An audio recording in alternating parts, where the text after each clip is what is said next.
Hello everyone, I am Shikha, your sociology educator. आज हम cover करेंगे समाजशास्त्र राजकीय इंटर कॉलेज प्रवक्ता स्क्रीनिंग परीक्षा के प्रश्नों को।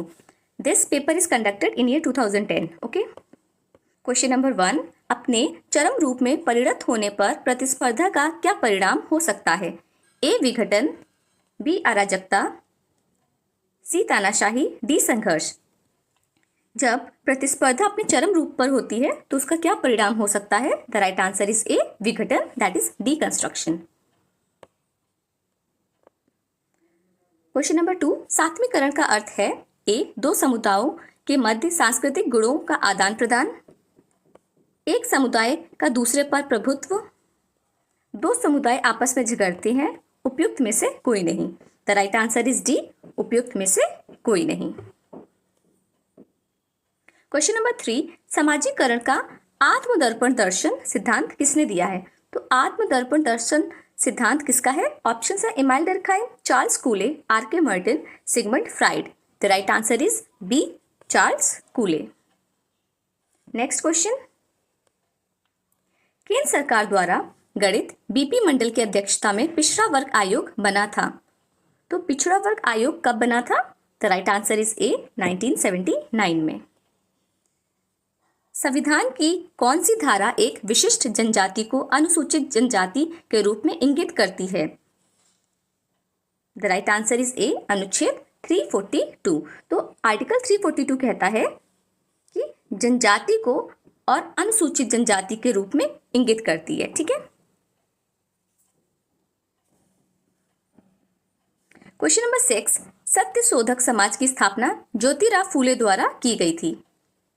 इन year, the right answer is D, in year 1873। तो सन 1873 ईस्वी में सत्य शोधक समाज की स्थापना ज्योतिराव फूले द्वारा की गई थी। ठीक है। तो सत्य शोधक समाज की स्थापना किसने की है? तो ज्योतिराव फूले ने की है। ठीक है।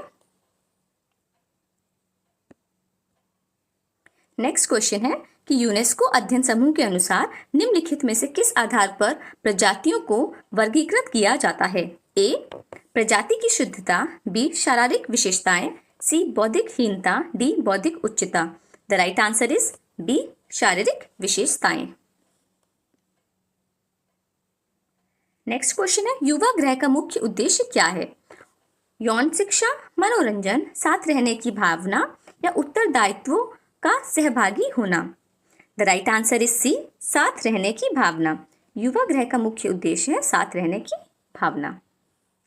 क्वेश्चन नंबर 9, भारतीय संविधान की कौन सी धारा किसी भी प्रकार की अस्पृश्यता पर रोक लगाती है? The right answer is A, article 17, right against untouchability. तो भारतीय संविधान की धारा 17 अस्पृश्यता पर रोक लगाती है। ठीक है। The right answer is A. Question number 10, मैनहीम के अनुसार प्रजातांत्रिक नियोजन का मुख्य उद्देश्य निम्नलिखित में से कौन सा है? ए प्रति व्यक्ति आय में वृद्धि, व्यक्ति और समाज का रूपांतरण, शिक्षा का प्रसार, गरीबी उन्मूलन।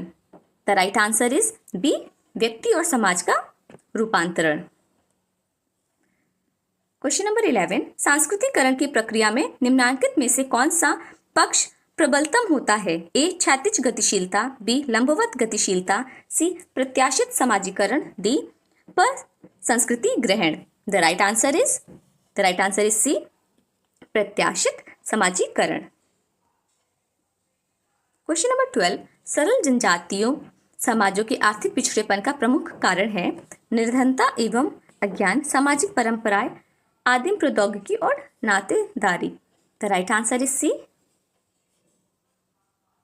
सरल जनजाति समाजों के आर्थिक पिछड़ेपन का प्रमुख कारण है आदिम प्रौद्योगिकी। ठीक है। नेक्स्ट क्वेश्चन नंबर 13, भारत में समन्वित जनजातीय विकास परियोजना आरंभ की गई थी। तो ये किस वर्ष आरंभ की गई थी? समन्वित जनजातीय विकास परियोजना। The right answer is B, 1980 में। क्वेश्चन नंबर 12 पूछ रहा है कि सोशियोलॉजिकल थ्योरीज ऑफ टुडे पुस्तक किसने लिखी है? सोशियोलॉजिकल थ्योरीज ऑफ टुडे पुस्तक is written by whom? The right answer is C, N.S. Timasheff. तो N.S. टिमोसेफ के द्वारा सोशियोलॉजिकल थ्योरीज ऑफ टुडे पुस्तक लिखी गई है। नेक्स्ट क्वेश्चन है 15, सामूहिक प्रतिनिधान की अवधारणा किसने प्रस्तुत की? तो सामूहिक प्रतिनिधान की अवधारणा प्रस्तुत की है डर्खाइम ने। The right answer is D, Emile Durkheim. Question number 16, किसने सामाजिक नियंत्रण को दो प्रकारों प्रत्यक्ष तथा परोक्ष में वर्गीकृत किया है? सामाजिक नियंत्रण को प्रत्यक्ष तथा परोक्ष में वर्गीकृत किया है। The right answer is D, Mannheim ने। तो मैनहाइम ने सामाजिक नियंत्रण के दो प्रकारों का दैट इज प्रत्यक्ष तथा परोक्ष में वर्गीकृत किया है। The right answer is D, Mannheim. Question number 17, सामाजिक परिवर्तन का सीमा सिद्धांत किसने दिया है? The right answer is D, Sorokin. सामाजिक परिवर्तन का सीमा सिद्धांत दिया है सोरोकिन ने। क्वेश्चन नंबर 18, प्रकट एवं अप्रकट प्रक्रिया की अवधारणा किसने दी है? ऑप्शंस है P Sorokin, Talcott Parsons, Levi Strauss और R K Merton. The right answer is D, R K Merton. तो आर के मर्टन ने प्रकट एवं अप्रकट प्रक्रिया की अवधारणा दी है। नेक्स्ट क्वेश्चन है, मानव समाज में व्यवस्था बनाए रखने में निम्नलिखित में से कौन उत्तरदायी है? ए, अनुशासित, बी, विश्वास, सी, श्रम विभाजन, डी, समूह मत। The right answer is B, विश्वास। देखिए, सामाजिक व्यवस्था बनाए रखने के लिए ज्ञान व विश्वास की आवश्यकता होती है। The right answer is B. Question number 20, निम्नांकित कथनों में से सभ्यता के लिए कौन सा कथन सत्य नहीं है? We have to focus in the word नहीं है, ठीक है। पहला है, यह सदैव विकासोन्मुख होती है, इसके विकास की अवस्था को मापा जा सकता है, इसमें अत्याधुनिक शक्ति निहित होती है, इसे बिना परिवर्तन अपनाया जा सकता है। तो इसमें से कौन सा कथन असत्य है? The right answer is C, इसे आध्यात्मिक शक्ति निहित होती है। तो ये कथन गलत है। सभ्यता में आध्यात्मिक शक्ति निहित होती है, ये कहना गलत है, ठीक है। This is not true. Question number 21, मानव का सांस्कृतिक जीवन आर्थिक व्यवस्था का प्रतिबिंब है।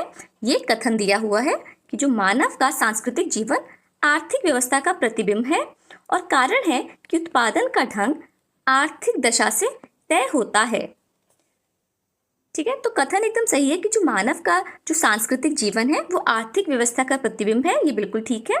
और कारण कह रहा है कि उत्पादन का जो ढंग है वो आर्थिक दशा से तय होता है, ये भी सही है। तो कथन भी सही है, कारण भी सही है, और जो कारण है वो कथन को पूरी तरह से जस्टिफाई करता है। तो राइट आंसर होगा यहाँ पे, द राइट आंसर इज ए, कि दोनों ए और आर सही है और आर ए की सही व्याख्या है। The right answer is A here. Next question 22, सामाजिक परिवर्तन का समाजशास्त्रीय अर्थ है। ऑप्शंस है समाज में परिवर्तन, संस्था में परिवर्तन, समिति में परिवर्तन और सामाजिक संबंधों में परिवर्तन। The right answer is D, सामाजिक संबंधों में परिवर्तन। नेक्स्ट क्वेश्चन, सामाजिक परिवर्तन का निर्धारणवादी सिद्धांत बल देता है। ए, अनेक कारकों पर, दो कारकों पर, एक कारकों पर और उपयुक्त में से कोई नहीं। The right answer is C, एक कारक पर।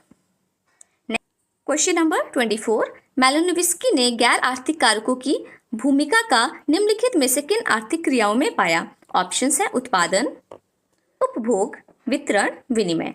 द राइट आंसर इज कि मैलिनोव्स्की ने गैर आर्थिक कारकों में उत्पादन और विनिमय दोनों ही की भूमिका का आर्थिक क्रियाओं में रोल पाया है, ठीक है।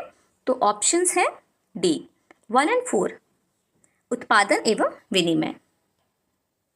क्वेश्चन नंबर 25, निम्नलिखित में से कौन सामाजिक नियंत्रण के अनौपचारिक एजेंसी अभिकरण से संबंधित है?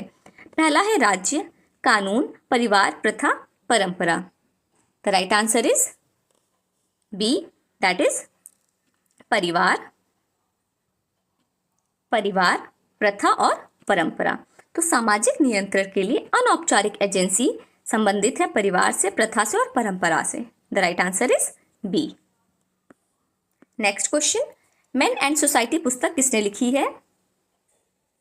ऑप्शन है P A Sorokin, Karl Mannheim, A J Toynbee और E Fromm. The right answer is B, Karl मैनहाइम।